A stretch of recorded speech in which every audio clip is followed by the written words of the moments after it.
Hello, everybody. Welcome to a special episode of the Ginge and Pedro show. I'm, of course, Ginge Gingerton. Alongside me is my boy Pedro. How are you doing, boys and girls? And girls, we get a couple girls watching the show.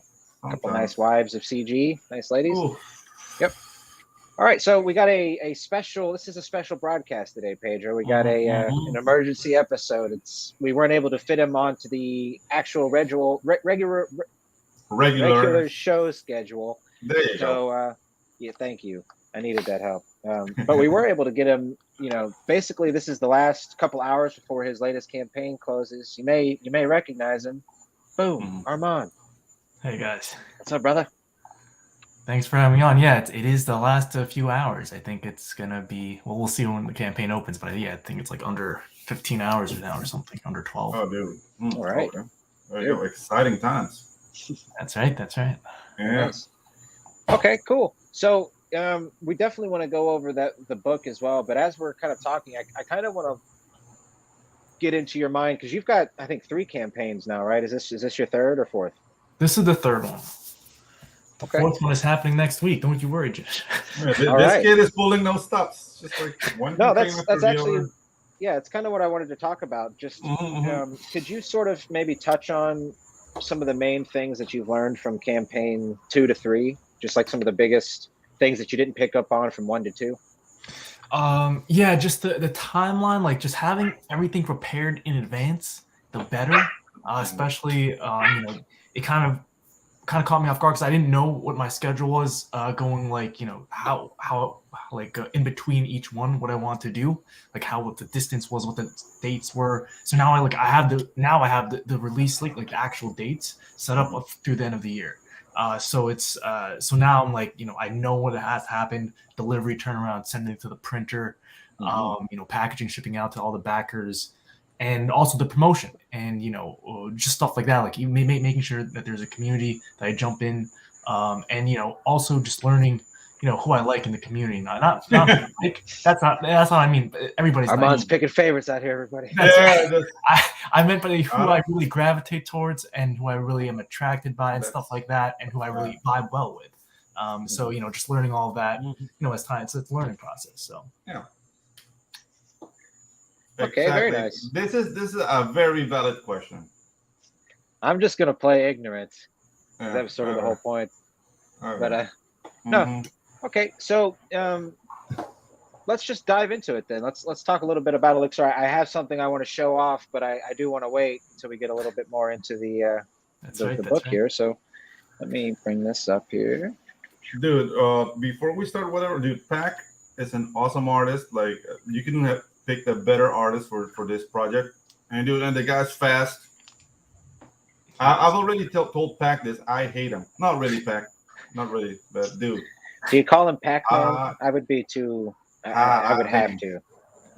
I like call him Pac, but in the beginning, maybe. Yeah, no. Again, Pac was like a huge supporter. He believed in the project from day one, and again, we've been doing this for 2 years. There's a timeline on the page at the bottom. Like and it was something I wanted to include for that reason. It was mostly for us, but then a lot of people really they enjoyed seeing the entire process, and they appreciated it. And yeah, and Pac's been super cool. He told me, I remember telling him, I was like, all I want, Pac, is to have this book on my bookshelf, and now we have it, right? But his exact words, his exact reply, like 2 seconds later was, it's like, bro, trust me, you're going to do a lot more than that. And, just having somebody believe in you that much, dude, it meant a lot, especially this was 2 years ago. And this is my first book, first story I ever wrote. It was one of these things where, there was no reason to do it, but, it's slowly but surely, it's all coming into place, and it came into place for this campaign. Do you want to share that book again real quick? Let me. Oh, yeah, for sure. It's right here. It's there you go. Yeah, it's already printed, boys. Already printed, you know what I'm saying? Dude. So how many pages? 36 pages. Wow. So I actually meant to ask that. I was pretty sure I saw your last book, Genetic Superiority. That's already out with the backers, right? I think I saw somebody tag you. Yep, that's already out. Of course, that's already out because I'm trying to launch. I made sure I sent that off before I launched this one. That's the thing I was talking about, planning in advance. Hey, Shadowhawk, I've been waiting for you to back Elixir. Okay, very cool. So let's kind of get into it then. You said Elixir was the first story you wrote. What were some of the inspirations? You know, what's the basic story, and what's kind of like what was going on in your head and in your life when you were thinking about it? Yeah, no, it's a tough one. It's a personal one. It's, it's about a legendary monster hunter. And I wanted to do a monster hunter story, kind of, the inspirations, afterwards it became known to me that, I was, The Witcher, and I pulled from these, like, after I wrote the first draft. But, back then I was just like, I was really into like, Daredevil and like that angry nature of that angry hero. And then that's what I wanted to portray, somebody who's angry at the world, at his place in it. And what he wanted to do was he wanted to fight all the monsters. He wanted to fight, anything that made him feel, weak and small. And he was good at it, and he succeeded. I wanted to have a hero like that, and somebody who, who could put up against these monsters. And again, he now finds himself caught in an eternal war. And there's different aspects of the original forces of the universe that come into play here in this first book, but throughout the entire series. And he is trying. He represents man, and he represents all of, like, humanity and this world. And he is essentially their champion, trying to one, save the world, the universe the way it is, but also maybe make some changes that he feels he wants to do. And that depends on who he fights, who he wants to, which side he takes, and what decisions he makes, right? That's what it always comes down to. Okay, very cool. So does this have anything to do, sorry about my puppies here, of course they have to get started. Does this have anything to do with anything else that you've wrote? Is this like a universe that you've expanded on any of your other projects, or is this a solo thing? This is a solo thing. It's a whole new thing. Initially, this is back in the day, like, I thought everything was kind of connected to Lost Magic, but then there was too many moving parts, and I don't know if you guys know, Lost Magic it's just so crazy in its own right, that there's so much already happening there. I kind of wanted to just make new IPs separate from each other, where they can really just go and live on by themselves, on their own, timeline stories. There's nothing really connected there. Yes, let me answer Shadowhawk here, because he's got me dead to rights. Okay, guys, there's the link for Lost Magic, right? Or Elixir. Okay, here we go. All right. And actually, Shadowhawk, let me make you a mod real quick. But okay, so Pedro, do you want to ask a question while I fidget about like some kind of fool? Dude, you're putting me on the spot, Ginge. I don't appreciate that. Oh, that's all right. So no, it's all right. So, dude, like, I'm really, really impressed with the fact that, and I don't know if you've said this already, but you want to do a book a month for the rest of the year. Yes, sir. That's correct. Yes, sir. So basically, are you working all this in advance? So maybe the next, I mean, I don't want you to give anything you don't want to give away, right? But is it safe to say that next month book is already finished? It is. Well, yeah, we're launching next week. The page is already finished. Absolutely. All the art's done. Lost Magic 2. I know Shadow is divided here, but he did back my first one on there you go. There you go. So, maybe we can get Shadowhawk after he sees this trailer here. You know what I'm saying? Mm-hmm. Oh yeah. So you are bringing this one to Indiegogo though as well, right? That is the plan. But that might be at least a month. I talked to B Rose and Pedro as well, and we're definitely trying to. That's right. I do remember Shadowhawk was his first Kickstarter, so I appreciate him so much. It means a lot to me. But I think that for now, like, of course, this is the last day, so I'm trying to hype this up. But yeah, I do want to take it over to Indiegogo, and I'm making a plan of how to get there. It's going to take some time, maybe a month, around that time frame. But but now, if you want the book now, it's a great book. Yes, don't wait for him to maybe. He's going to bring it to Indiegogo, but we're never guaranteed until it's right there. So don't rest on that idea. Go ahead and back it today. Okay, so let's just get into it. Because I hate saying that because it reminds me of that Phil DeFranco guy. But all right, I can feel. Can y'all hear that? Blood leaking out of me, Yep. draining out all that I am. My memories, my pain, my happiness. There's something different in the air. I feel it in every breath I take. It's flooding over my body and mind. It feels like death. A new presence has been created in the universe. It is an abomination. A new embodiment of death. Cyrus, the monster hunter, you will leave now. This is not a fight you can win. You are angry at the world, at your place in it. Your weakness, your mortality. Anger is good. It will keep you alive. Angels, demons, they're all the same. All monsters, all my prey. I choose you, Cyrus, monster hunter. I give you your greatest hunt. I name you my champion. Why? Why won't my body, this world, let me die in peace? Dude. I think I asked you this last time, but who does your videos, man? Who does your trailers? This was Pedro, man. This was Pedro Really? right here, right above. You know what I'm saying? Pedro, Huh? you did a fantastic job, bro. I had no idea. I'm sitting here thinking like, wow, this guy kicked fucking ass. Pedro. Very cool. I like it a lot and love the voice acting. Or is any of that you and any of your friends, or do you go where do you find your voice? For this one was we got professional voice actors on Fiverr, I believe. There's so many. There's so many. I even brought one onto my shows. Daisy, she just voice actors are pretty cool, and I'm trying to meet more because I think they really bring it to life. Yes, you've definitely got the especially with that end music. It's got a lot of like. It took me to like kind of like a Final Fantasy sort of with the piano drifting off. Love it. Yes. Very nice. Okay, so talk to us a bit about sort of obviously we've got the perks and everything to go over, but could you tell us a little bit more about this guy right here? Let me apologize again for my puppies. Let me tell us who do we got here? And this is pretty cool. The main character, Cyrus. He is the legendary monster hunter we were always talking about. That is right. And that was a little special tidbit Pack did for you. So that was the main character design sheet we made after because we wanted to put something on the page, right?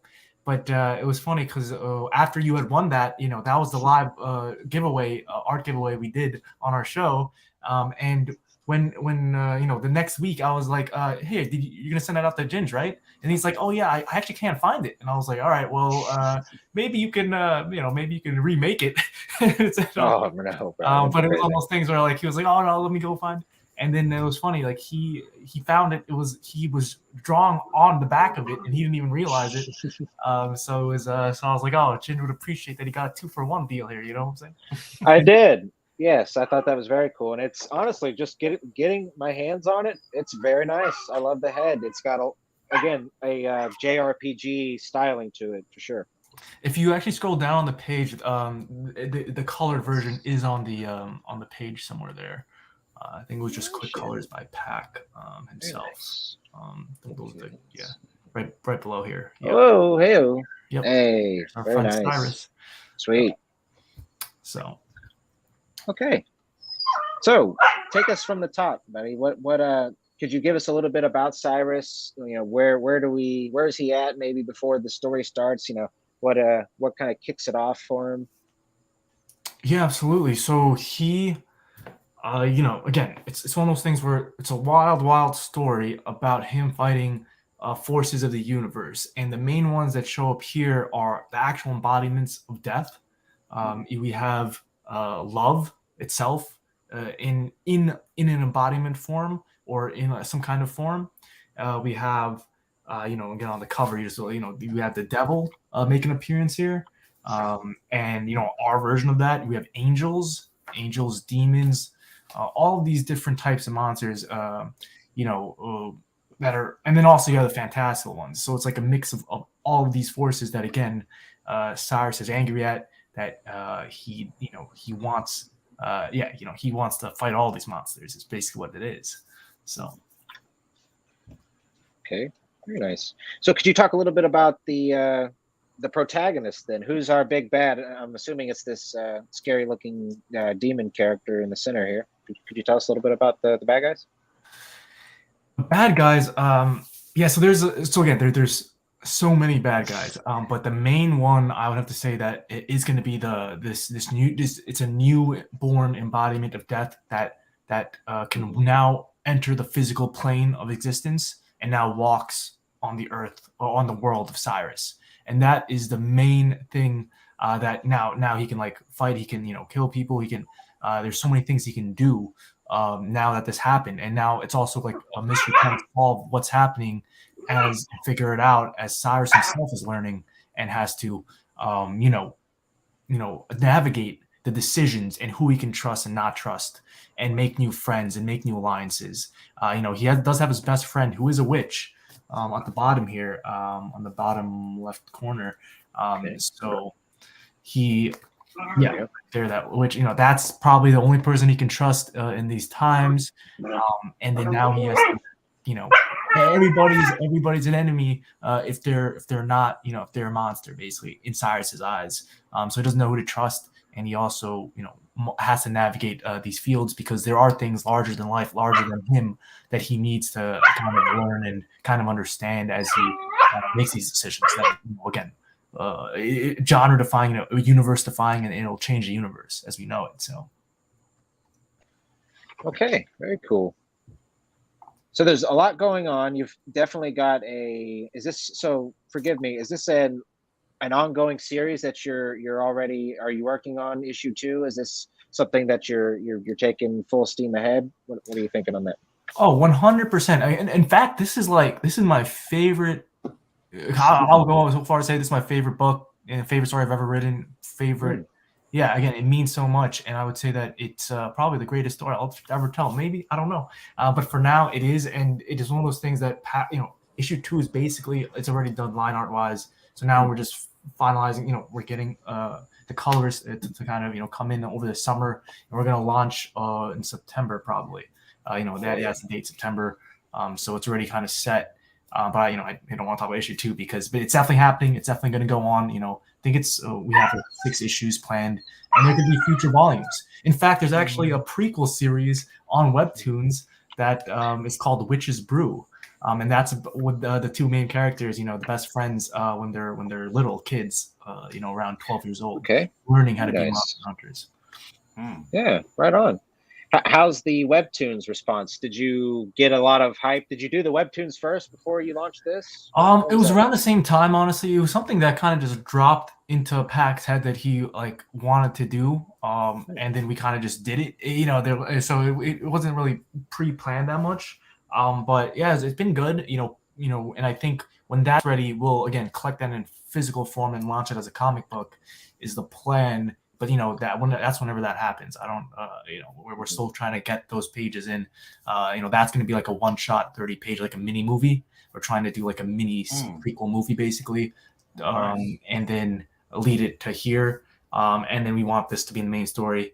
And then we'll see where volume 2 of this could go. But then again, now we're talking so far down the line. But yeah, these, I guess that's the goal. Boy. Man, so Pac drew these interiors right here? Yep, he drew it all. And it's all traditional art. He did it by hand. Nice, dude. Yeah, it took him some time, but now he got better, and he's learning as well. This was his first project too, which was crazy. Pac won the DC fandom art contest in 2020. Got shouted out by Warner Brothers and all that stuff on social. So it's one of those things where it was an amazing find. He just never did his first comic book, so then this was it, and he's learned. We were both learning so much together, and now issue 2 is going to be so much better, and then of course issue 3 as we keep going. So let me ask a bit about that because I'm actually curious. Was this Pac's very first book, or did you guys work on another project together before you approached this? Or this is the very first one. we both ever did, but I would say that that was again, this was 2 years ago. He never did sequential art before. He's been an artist, of course, for for as long as he can remember, just drawing since high school. But doing sequential arts, he's always a fan of comic books. But he would draw like all the superheroes. I think the first thing I ever saw of him was an Aquaman that I knew I really wanted him to be on this project. I was like, I saw that painting or that piece, and I was like, yeah, this is the man I want. I got to do something with him. And then this was the project that he was drawn to. So let me ask you a bit about you guys' kind of creative mojo, if I will. Like in terms of your scripting, what's your scripting like with the way you two work together? Do you do like a panel by panel breakdown, or are you just heavily descriptive and he sort of goes to town, or how does that work between you two? If you can peel back the curtain a little bit there. Oh yeah, of course, without letting some secrets out. You know what I'm saying? Looking behind the curtain away here. Proprietary secrets. No, it's me and Pac work really well together. There was a solid script for the first one. I've kind of moved away from that for all of my projects, honestly, because I do trust the artist to bring it to understand the flow and page design a lot better than I will. So for like pacing stuff, I just kind of now what I do is I put basically like a summary, what needs to happen on the page, who's talking, stuff like that, and like explicit like shots I want or anything, angles, what to show, and then I kind of just like let them take it away. And Pac is really good about that, just because what I've noticed is when I give a artist exact pages of what to do, they kind of do it. They kind of change it anyway. So I kind of just saved myself that time, and then just like, right, you're gonna do that anyway. But then I trust them. Like what they were doing was better, and it made more sense.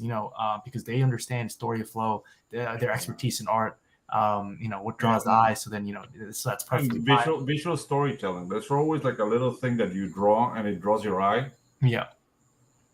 So as an artist, you got to trust that instinct, and sometimes it goes against the written word, but it's not a fight. You know what I mean? Like we're all trying to enhance the. No, I agree, and again, it was something that I really trusted Pac with, and Pac every step of the way, he always touched base with me about what he wanted to do, and we talked about it. Again, every time we make a decision together, basically. So it was So Pac is just really amazing. He's been a great partner and friend through this entire process, and again, we have much bigger plans. So very nice, bro, and absolutely, you've got a hell of an artist working with, man. Pac's legit. I was super pleased to have this, but now I feel like I have a little piece of something from a guy that's going to be huge one day. Yeah, dude. A little piece of history there, friend. Yeah. That's nice. I told Pac that I was like, Pat, he might be. I honestly think he will be, and that's my goal. I was like, we'll get you onto one of those bigger publishers, DC and stuff, and then we'll get him. I forget the newcomer award. That won't be necessary, the way things are going, dude. Honestly, yes, and I told him that as well. That we can do a lot bigger and make a lot more money here. You know what I'm saying? Yeah, exactly. In indie and be creatively free as well. I mean, I'm a boss. Yes, absolutely. And he understood that, and that's why we actually had a meeting earlier this year. Again, it's in this timeline, and we were deciding where to place this in the release slate. Right, this was right after Lost Magic 1 successfully funded. And we're like, okay, so this can happen now. Now I understand it. I've learned from it. It's my first one. Now we're like, I was asking him, like, should it be later in the year when I already have like a good fan base built up? And he's like, no, I want this to be the next one, right? He really pushed it, and I thankfully did, because it really, I think, upped the game of how that people are gonna start taking us more seriously. After they see this book, after we get into stores, after people start hearing about or reading about it, then it's just gonna keep building momentum, word of mouth, and then for the next campaign that's gonna come out for the second book, it's gonna be bigger and better. And Pac understands that it's a process. It's gonna get bigger every single one we release, so he's excited for it as well. Absolutely, and that's cool, it's a very solid plan and definitely something to be excited about. So I have a million questions. First, I want so is Pac currently drawing book 2 right now? Is that what he's working on? Yeah, book 2. There's only a few more pages. I think there's like 2 more pages he has to draw for book 2, or maybe 3, something like that. But most of it's already done, and then we're already talking about book 3 actually. Very cool. But yeah, no, Pac's always Pac's always drawn something. He does have a family. I'm sure Pedro does that. But yeah, he's yeah, I do. He's a busy guy, but he he makes time for it. He draws, I think, almost every day, like something. If it's not for comic pages, he's like sketching, he's doing things. He's always trying to. He has a lot of like sketches, like designs for like the future. He's like thinking about future volumes, and he asked me a question one time that I was so confused on. I was like, "Do you mean issue? Do you mean like what? Do you mean the next?" He said his exact words were like, "Do you have the outline of volume 3 and 4?" And I was like, "Do you mean issue 3 and 4?" He's like, "No, I mean volume." And I was like, "What are you?" I was like, "This is a crazy pack." I was like, "This." So he's coming up with character designs and all these cool stuff way in the future. And he's always just like having his mind racing. So he's always drawing something every day. But that's a cool thing about having like a world builder in your team. Like, dude, the mind will never stop. Yeah. So whenever you're like, come up with an outline, he's ready for you. So that's always good to have. No, 100%. And again, me and Pac started talking a lot more during this entire campaign now, and then I think it's gonna keep going, like no matter even if it ends. And again, we're still gonna we will take this. We're still talking about how to take this to Indiegogo and make it special and bigger over there. But it's one of those things where Pac is the conversations aren't gonna stop, because now it's just gonna keep snowballing, and as we grow bigger and get bigger. So. Awesome. Okay, so let me ask a little bit about. I'm assuming this is. I think you mentioned a love interest character, or this is obviously like an angel. I'm assuming with the. That's an angel. It's not a love interest. No, his best friend is on the cover over here. I don't think she's in these pages. But she's But yeah, these are just all the characters, and these are just like a few like hand-selected pages that actually Pac really liked. And I was like, Pac, which page did you want to showcase? He's like, these are the ones. Yeah, bro. Yeah, that right there. That's a. I mean, anytime somebody's heads are rolling, you're probably getting somebody's attention. That's right. That's right. So, how much does Pac? I assume you kind of had the script sort of hammered out when you gave it to him the first time. But it sounds like he's adding a lot more, adding a lot more creativity. How much is he affecting your writing process on the future? Is it a lot more collaborative for the future issues, or do you have a vision you're more sticking to, or it's very collaborative. I will say that again, when he was talking about the future volume, that's because I actually wrote down the entire roadmap of the story. This was like 2 years ago. Like so between those 2 years, between the first issue and then when he finally turned it in, there was already a good idea of where the future was going to go. And in fact, I think before he finished, like in the midway when he was in like issue 1, I was so excited. I literally wrote out the entire end of the story, like, the scripts, panel pages, like all the pages, at least for volume 1. And then I think I put like, paragraphs of where, volume 2 or volume 3 could go, and like the future ones. So it was one of those things where the story was kind of already like, it's already there. It's really cool. Pac really loved it. And it was now it's just like fine tuning a bit of the points as we brought in an editor. Things are getting bigger, and now it's like we're kind of going back to like how do we change things? What's cooler? And it's funny because one thing that changes in the beginning will affect all the dots going forward and for plot lines. So everything is so interconnected that we're making changes. We're still making changes, but we have to respect and make sure that it all flows well to get to the end point. But yeah, it's very collaborative.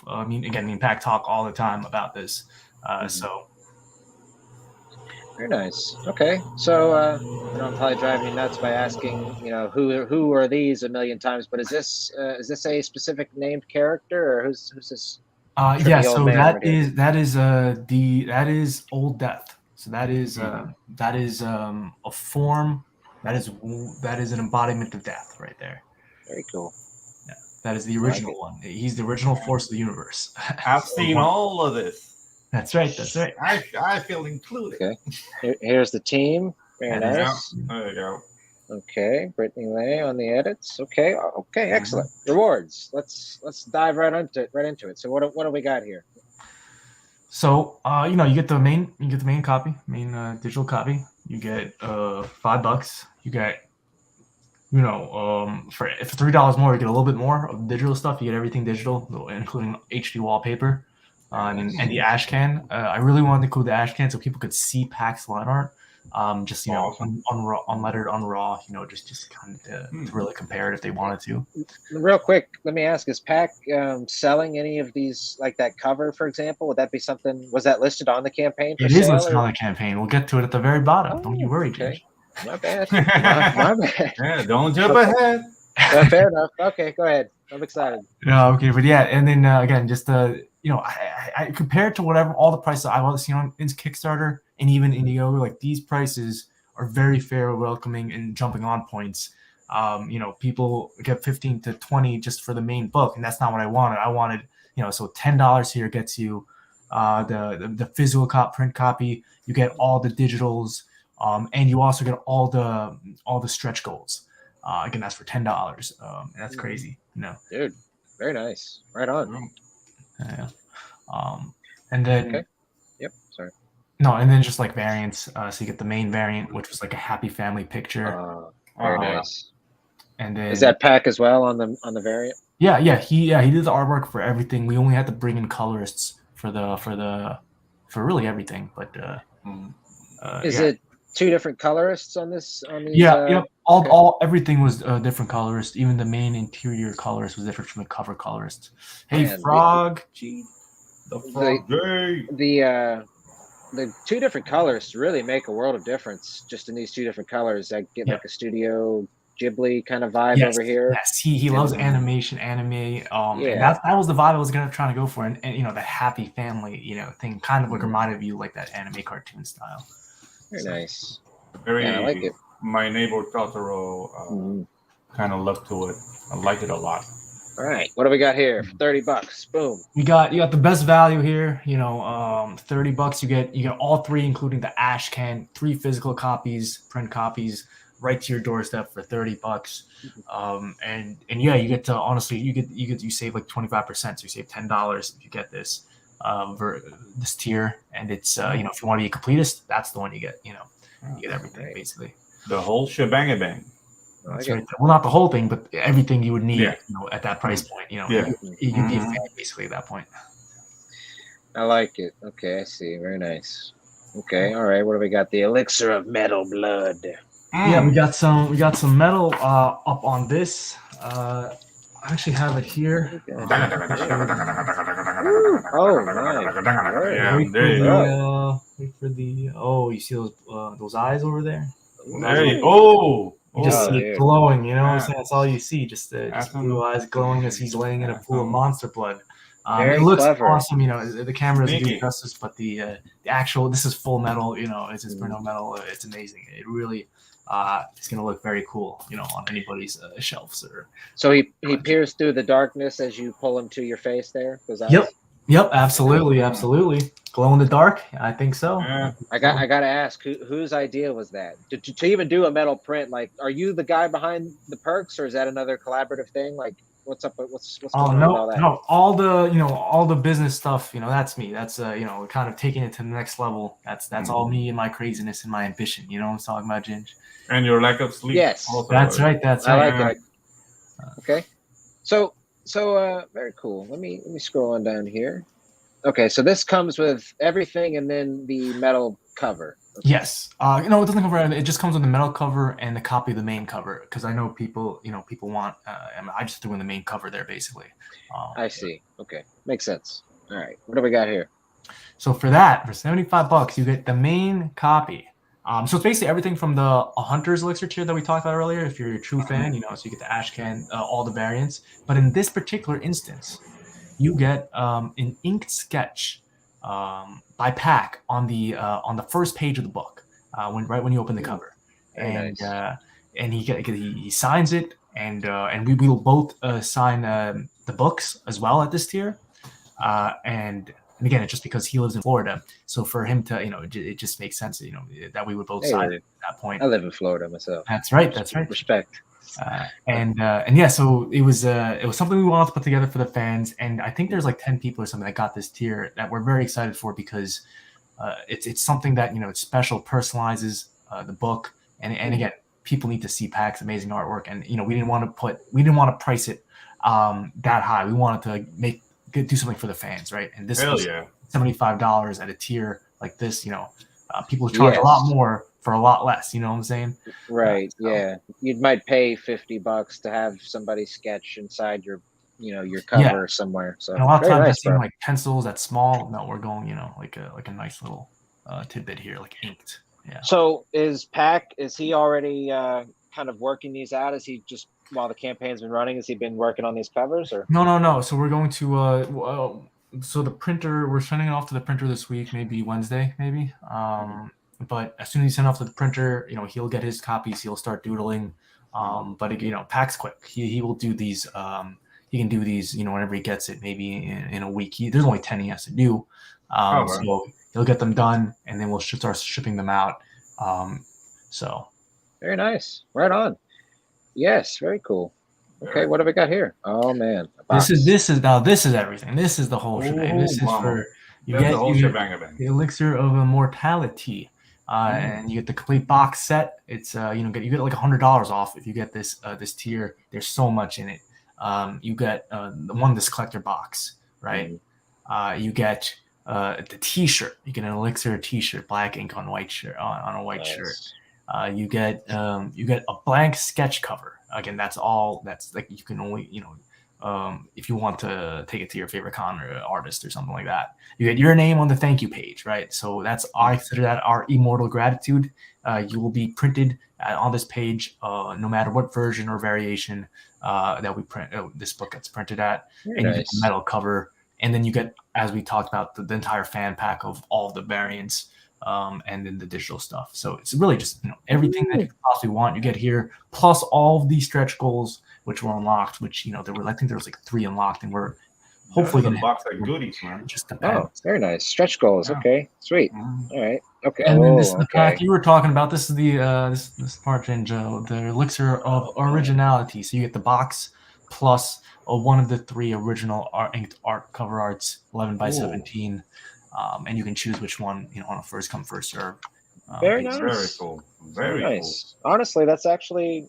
I mean, considering you get everything, including the box, yeah, very nice. Mm-hmm. That's right. Dude, Pac's a beast. Yeah, dude. He is. Okay, so we've got a timeline here. Interesting. Yep. And this is like the end of it. Just a timeline, kind of showing how we at every level this project was elevated, and then again we June delivery, and then September release. You can see that's the first page of the next issue right there, actually. So, dude, nice work, buddy. Okay, yeah. Sweet. I mean, so looking at Arman work makes me tired, but yeah, dude. Getting bags under my eyes as we speak. Yeah. Cool. So let's talk about the stretch goals. You mentioned some stretch goals. What are those? That's up top. Yeah, I think it's right up top. Okay. Hold up. Let me start at the top here. Okay, let's just start right here. Actually, this is something that I did just like a day after we launched. I was like, Pac, this is what I want to do. I was like, is this too crazy? And he said, nothing's too crazy. And again, that's why I love Pac, because I like it. For all of our projects and all my projects going forward, there will be a YouTuber subscriber exclusive art print. So if you don't know, I'll drop it. There's a it's called Summering Treehouse. I have a YouTube channel, and we're doing lots of things. So dude, drop the link. There's gonna be let me see here.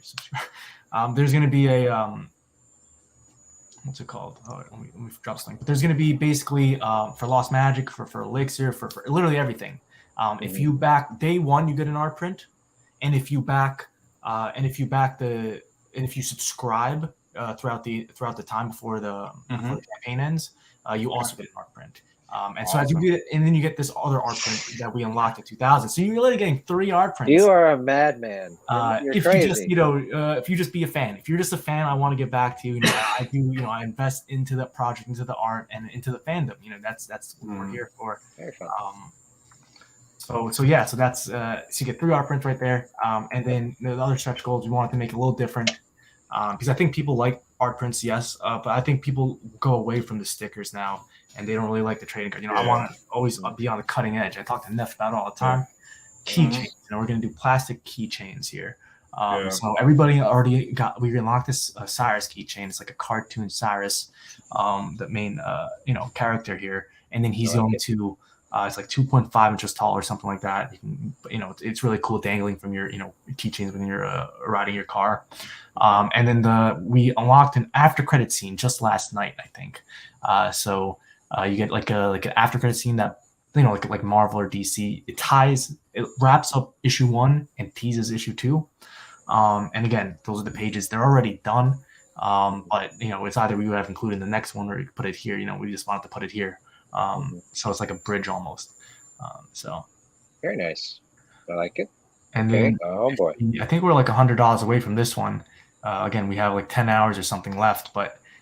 There is, like a cartoon death character keychain. Nice. So you can get. Is there a cartoon dick underneath here, or? Oh man, maybe it's an attachable leaf. Detachable leaf. Yeah, there you go. That's the next stretch goal. That's the next stretch goal. Yeah. That's right. Yeah. Detachable leaf. That's it. And then I talked to Murphy, and she was like, "You need some add-ons mid-campaign." And I was like, "All right, I'll do these." Hey. So an acrylic standee. There you go. Very nice. 6 inches tall. It'll protect your books. Stand over your books and on your desk or on your shelf if you wanted to. Got me a little acrylic standee from our boy Chris Fisk over here. Oh, there you go. Infinitel. Are you?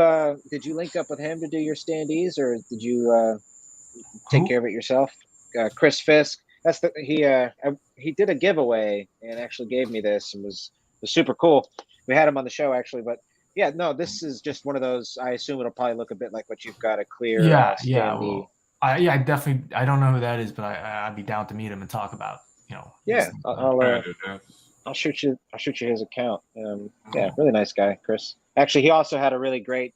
I got it put away, but he also had a really nice box on his. A really nice box. The guy's got a great box. We're all about that box.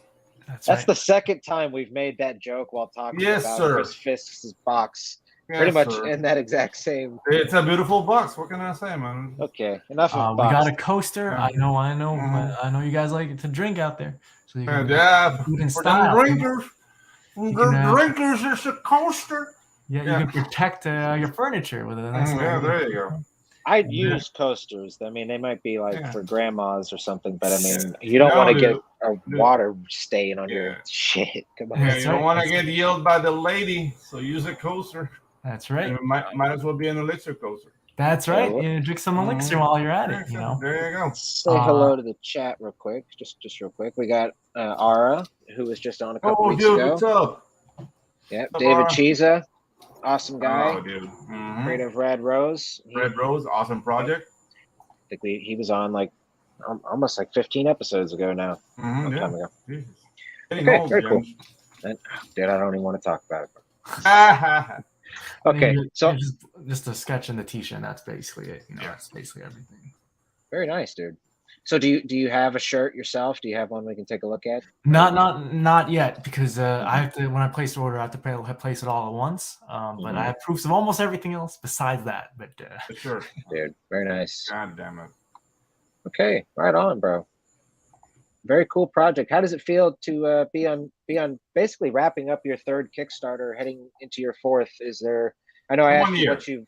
1 year. Wait, make that note. I know I sort of asked what you learned between campaigns 2 and 3, but could you sort of talk about, because you are definitely a business savvy kind of guy, could you maybe give us your top 3? I mean, it might be hard to whittle it down, but you kind of give us your top 3 sort of personal methods for success in business? Maybe not even just comic books in general, but just sort of things you can apply. Yeah, definitely. Talk about, and that's why I kind of gravitate. I like people with big ideas, right? Big ideas, big visions, and people who know how to execute to get there. I think you have to find those people, right? And you have to, again, a big inspiration for me is Neff. We talk about it. He's helped me. He was actually my first show that I ever went on. That took a chance on me. Like, again, nobody really, a lot of people didn't reply. He replied. He's like, yeah, we'll have you on the show. And it's been great ever since. But what it really means is that, joining the community was huge. Knowing the market and knowing the community you're entering, like those are huge as well. You can't just, you can't do it alone. Right. And you don't want to. You probably, even if you could, you probably couldn't anyway. But to be successful, you have to have the community back you, rally behind you, and also it's good to kind of know what else is out there. You have to know it's not really competition. You have to know what other people are doing, so you can kind of see where the price points are at and what other people are offering as value, so you can kind of compete with them. Well, not to compete, but, against backers, to kind of understand where you should be at. Right. Yeah. Besides that, just executing is huge. A lot of times people have crazy big ideas, but they never do anything with it. And that's, I've heard a lot of pitches before, and this is like outside in the startup world and businesses. When I was in business school, a lot of people just didn't know how to follow through. They didn't have the determination, or they didn't know how to keep momentum, when it burns out after 2 weeks. You know what I'm saying? It's like, all right, what do you do then? So you have to have things in place, and you have to have long-term vision. You can't have short-term vision. Again, because that's what's going to guide you, and make sure you hit these, to make sure you have both short and long-term goals. So you know what you're hitting the short term, but also that, how it fits into the longer-term vision, whether that's a year out, 2 years out. You have to have it all. Otherwise it's, a lot of people just, kind of burn out, or they don't really know what they're doing, or they decide to do something else. So you have to really commit to something, like 100%, and that's the way to do it. Very nice. I'll say that I can kind of see why people might look at you crazy if you told somebody I want to put out a comic book once a month as an indie guy. It sounds like a huge task, but I mean, the way you've kind of described it, just putting it out in a business plan, how would you sort of describe, is your long-term goal consistently putting out a book each month, or is that a short-term goal heading towards a longer-term goal? How would you sort of? It's a short-term goal. You said it exactly. I want to do. I would like to continue it, but the way I see it, I want to actually scale back at the end of this year, because I'll have released a lot of IPs at the end of this year, and I want to kind of look at all the data, look at what the fans liked, what they didn't like, and at that point, I want to do bigger campaigns next year, but less of them. So whether that's 4 or 6 next year, or 3, I'm not sure yet, but I do want to continue with all these IPs. And there's a lot of books that have to go out, but it's also like I want to make each one more of a big event, and there's ways to do that, and again, it's all part of that business plan, because especially for first-time new creators. Now that I see it at 3 months in and 3 projects in, I see all the mistakes I made, and I see a lot of people who are about to make the same mistakes. And I will say, the crowdfunding, especially in crowdfunding comics, I think there's a misconception that just launching a Kickstarter or running a Kickstarter campaign is a business plan. It is not. It is not a business plan.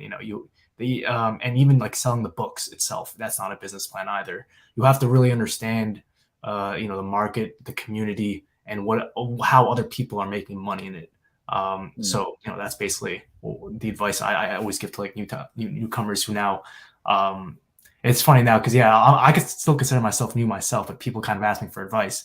I'm just like, well, you can kind of do this, and I was like, but then also don't listen to me. I don't know what I'm doing. You definitely do pick up a lot of stuff quick in a campaign. I mean, and especially going back to back to back. I'm sure you've definitely picked up quite a lot. So yes. Yeah, right on, bro. Really exciting stuff, Arman. I love what you're doing, bro.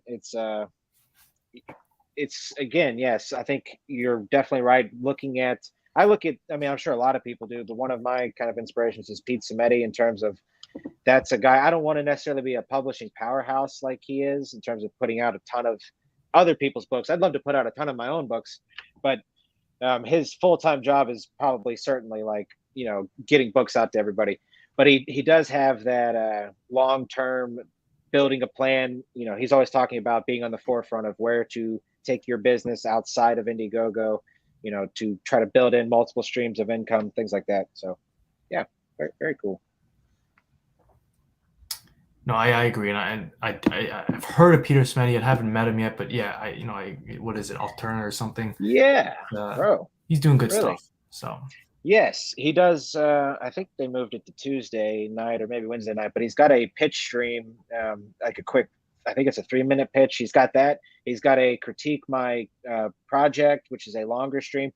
For your next campaign, definitely, because there's just a lot of loyal fans within the alternate community that if you are a solid creator and just a solid person, they're typically a lot more friendlier over there. I mean, they want to help good creators. You know what I mean? Like it's a good spot to hang out. Oh yeah, no, Don was trying to get me over there. Don Chin, I love that man. He's also Asian. The Chin. Yeah. I was actually reading his book earlier today. I don't know where it is now, but Beard Zerker, very impressive stuff. It was actually a parody, and I was actually very surprised how well done it was. I don't know if you guys have read that book yet. Yes, I have both of Don's X-Farce and Beard Zerker, and I was totally surprised myself because when you think of a parody comic, you might sort of think, all right, this is only going to sort of go so far, but and I think historically he sort of made his bones in the comic book industry being a parody guy anyway, so he has the parody skill down. Like they weren't just like dumb humor books. Those were both really, really solid books. Yeah, really solid. And I would say that I would even say that it was probably the most impressive thing I've seen in any comics in a long time, to be honest. I wasn't expecting it either. So it was very cool. Very nice. Okay, Arman. So we're heading up on an hour here, buddy. Is there any last minute words before you? We don't really have a plank here or anything, so I can't threaten you too much with anything. Don't do it. We don't know what's going to happen, Arman. So what do you got to say? Back the book. Check it out if you like any of the art. If you like the trailer, just take the plunge, back the book, and get ready to read it. It's a great book. Pac said it was the best book he's ever read, and I don't disagree with him. I don't disagree. Nice. All right. So it's hard to beat that. Okay. Very nice. Arman, thanks for joining us tonight, brother. I'm going to bump you to the back real quick. If you want to sort of say where people can meet you or where they can get a hold of you. I know you got a Twitter. Is there any other place? At Real Arman NASIM. It's just my name with the word real in front of it. I'll put it in the chat, but it's it's one of these things. Yeah, just at Real Arman NASIM, just my name. Yeah. Okay. Very nice. All right, Arman. Well, thank you for joining us tonight, bro. I hope you have a great week, a great night, and we'll catch you later. You too. Thanks, guys. Bye-bye. Boy, Pedro, that was fun. Yeah, that was a lot of fun on a Monday. On a Monday, yes. Oh.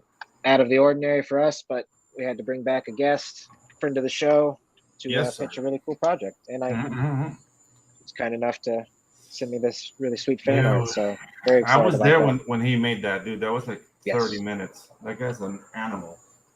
So Pedro, real quick before we end the show, I know you've got something going on. What are we talking about, buddy?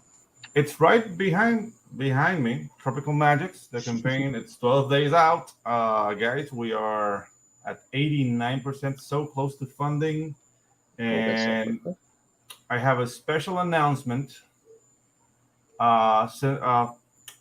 Tomorrow I'm gonna be doing some original art. Like I'm actually drawing and inking, and I'm gonna send a bunch of art to Ginge, and it's gonna be offered in the campaign. It's gonna be modicum prices, I think. So check them out. If you see something you like, please back it. Take us over the goalpost. Yeah. Yep. Pedro is gonna be debuting that art tomorrow night on Mandy Summer's stream. What time are you going on Mandy's stream? The show starts at 7, but I mean it's me and several other people, so I don't know at what time exactly I'm gonna be out. But yeah. Okay. Very nice. All right, sweet. So we'll go ahead and end the show. Then we got Anthony Gambino returning, another return episode. That'll be fun. Anthony's gonna be a lot of fun. Some kind of new horror project. So okay, cool. All right, everybody. Thank you for watching the show. We will catch y'all